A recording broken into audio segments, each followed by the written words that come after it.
Hi everyone and welcome back to the channel. My name is NATOJI and today this is a word flipper video not only about the 5 stars but also all the 4 stars and the 3 stars you should be looking for on your first summon before you reroll or not. But before to get started, let me give you a bonus because I've been playing the game since the Taiwanese release, and here are a few tips for F2P and beginners. Number 1. Focus on one element early on, so mostly a mono elemental base team. Doesn't mean you cannot mix it up, but it will help you so much in your early progression, especially to grind some dungeons if you focus on one elemental team. And I will give you at the end of the video my personal opinion about which elemental team are best for early beginners. Now number 2, do not pull on weapon gacha unless you are a spending of the game. The simple reason is if you are F2P, you are going to get some weapon via the game and they're actually enough to complete the game 100%.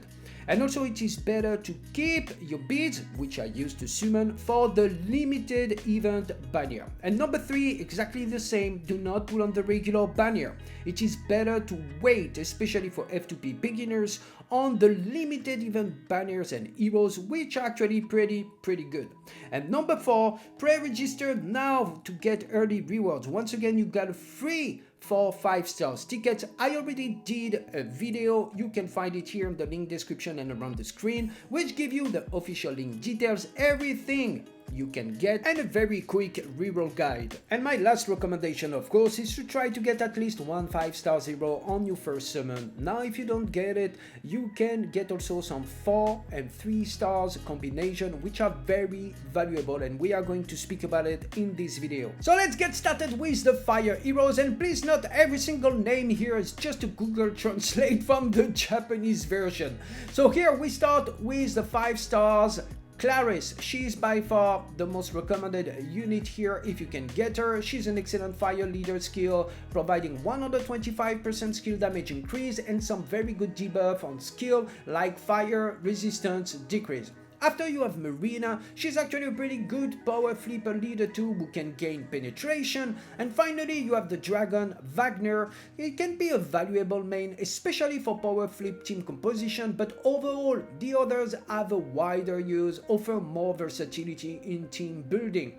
And here for the feeders on the 4 stars we have Anabi. She's another excellent leader who increase fire heroes attack power by 30%, skill gauge at 100% at the beginning of the battle, and she has some pretty good HP restoration and DPS value. And finally Annie, also she's a 3 stars interesting leader where the damage dealt by the fire characters will increase by 20% to the enemies under debuff, and she actually apply a lot of those, and each time she activates a skill the attack power of the party will increase by 4% up to 20% max.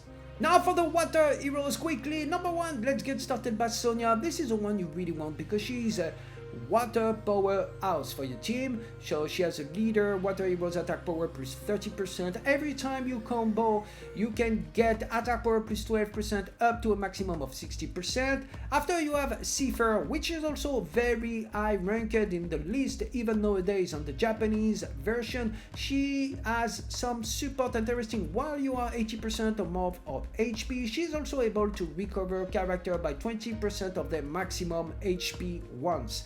After for the 4 stars, some valuable here, reroll. So she has the ability to restore HP to all participants. She has some attack power up effect. She has also leader skill, attack power of the entire party plus 25% and recovery amount received plus 15%. That's interesting. After you have Alice, she's a leader. While your character has 80% or more HP, that character attack power gain plus 140% and also floating effect, which is very powerful on some stages in World Flipper. And we have Sharon here, amazing power fire specialist providing water resistance debuff. And finally for the 3 stars, I must mention Fluff here. So he's a wonderful tank, support taking damage for your team while buffing them with fire resistance and increasing their attack power. So if you got him, you're lucky. One of my favorite elements in the game, those are the Thunder Heroes. Let's get started with the 5 stars here. Ino, she is excellent for main or support position. Also, She can be used across different type of elemental teams. She has paralysis effects and fever boost, which is pretty good. After you have Cario Gostoro, good balance in between attack and support. He provides some HP recovery to your team.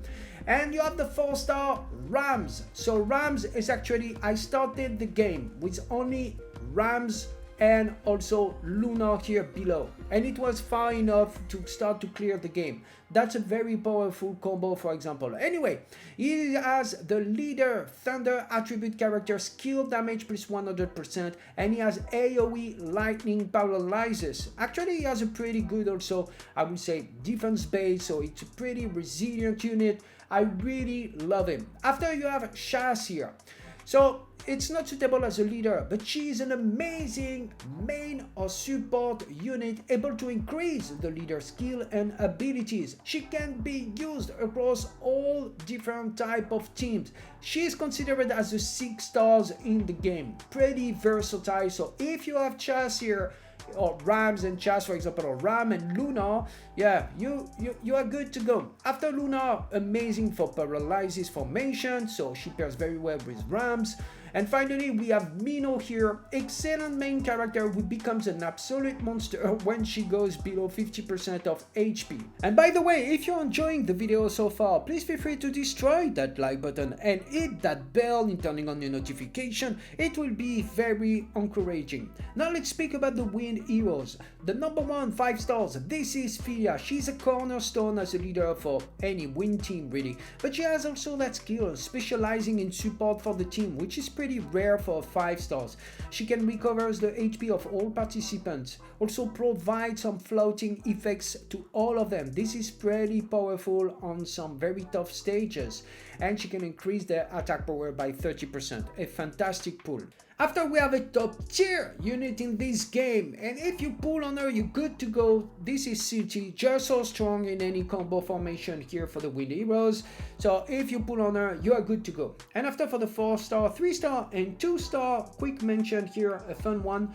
First, we have 4-star Sushiro. So she has an opening full charge and a wide range of attacks, so valuable wind hero. After you have J-star, the 3-star hero, great hero with AoE and strong paralyzes. We spoke about it with the Thunder heroes, and actually later on the Thunder and Wind heroes pairs very well, some of them together for around some paralyzes, for example, team composition. So I just would like to mention J-star is actually a pretty good option. And here a fun mention of the 2-star, it's Posito. So please note, you don't need to pull on him because he's for free. You can get him on the drop on the chapter 1, but it's just so good for the floating teams. It's just a quick mention just in case, you know, early on you go for wind teams and you will get Posito, so don't forget about him. Next, let's speak about the light heroes, and it is going to be pretty interesting. We start with Neftim, 5 stars. Actually, she's a decent fever light carry early on, but she will become much more relevant later on in the game. There will be some other hero release. I don't want to spoil too much here if you haven't been playing the game, but she will be, yeah, very relevant. So if you've got her, don't listen to, you know, some people will say, oh yeah, but she's not the best. Yeah, it's true, she's not the best yet, but later on around Christmas she's gonna really pop up when there will be some limited hero banner, so please keep her in mind. But actually next is Razelt, and Razelt is just the top tier here. He's an excellent shield and excellent support unit with a very high HP. Now we have also Elijah here. I will call her Elia. She is also a pretty versatile character. She can be used across various formations, so this is a good option. Corina next is a regeneration effect. She can, you know, recover 2 debuff for the entire party, so she is an excellent support, I must mention. After you have Kira. So Kira, actually, in my opinion, she's very good and decent when you pair her with Elia in the team. They pair very well together. There's some light damage carry, so pretty good. And finally you have Finn, which has good regeneration and some attack buff. Next and finally, the Dark Heroes. So let's get started for the 5 stars. Versatia, actually she's an excellent leader. While her HP is under 50%, she can increase her attack and skill damage power. She's a top tier here in the Dark Pool, so if you got her, you're good to go. After Veron, by far is the most wanted unit for the Dark Heroes right now when you start. He has penetration and a very high attack buff, making him very versatile across different elemental team. So he's a strong addition for many different type of elemental team. So yeah, if you got him, you are pretty lucky. He's so strong. After you have Marianne here for the 4 star. She's actually a pretty strong. She has some extra damage modifier, so pretty good for the Dark Hero teams. After for the 3 stars, we have Rebecca. Yeah, she has a skill gauge refill and multiple extra damage modifier, which is pretty useful. And finally, for the 3 star, we have Falch, which is, he starts with the full skill gauge, which is pretty useful here for the Dark Heroes as well. And finally, if you enjoyed the video so far, please feel free to leave it a like, destroy that like button, subscribe to the channel, hit that bell, it will be very encouraging. And for my flavor, which element I believe are the best or probably the easiest to build up early on and to start with. Number 1, the fire teams, because you are going to get a couple of fire heroes from the main story, which are actually pretty decent. And if you are not looking to reroll 10,000 times, just kidding, but it will be pretty easy to build up a team around the fire heroes. Number 2, water. Water, why? Especially for the golem, in my opinion, for some early on dungeon that can provide you some great resources to make it short. So water will be very good for early progression for the one looking to grind dungeons immediately and improve their game. After, I will put actually the wind and the thunder together. So as mentioned, I started with thunder. I believe also a mix of them both later on can be very strong and powerful. I really enjoy those characters personally. They provide a lot of debuff, a lot of good also effects anyway. So I really love thunder and the wind. Pretty good element to start your game with. They have some very strong support, very resilient. After, I will speak quickly about the Dark. Unfortunately, Dark, except Veron, which we talk about, and also Versatia, but there is not so much early on for global on the release. It will start to kick off later on with some new hero release, to be honest with you. Even if Versatia is very good, it's gonna be tough to build up some team early on, so just a quick mention there. But anyway, if you've got Veron, it can fit in any team. And after, I will end up with the Light Team. So Light Team is actually same, Nef Team, cornerstone for Fever formation, but she's gonna need time. She's gonna need few limited heroes, which will be released later on this year. So early on, it's gonna be a bit tough to build up, you know, some Light Team, but result is just so strong. Excellent shield, excellent support, high HP. It's very good, and you have few, you know, character. Once again, 4 star Kira with Elia, for example, that can be used for various formation and also have some light damage carry potential. So it's also a decent start in my opinion. And this is it for today. Please let us know in the comment section below if you will be playing World Flipper at the global release, and also please feel free to add any missing heroes here in this presentation today in the comment section below. It will be very helpful for the community. And as usual, I wish you all to be safe, to be well, and until the next, stay tuned.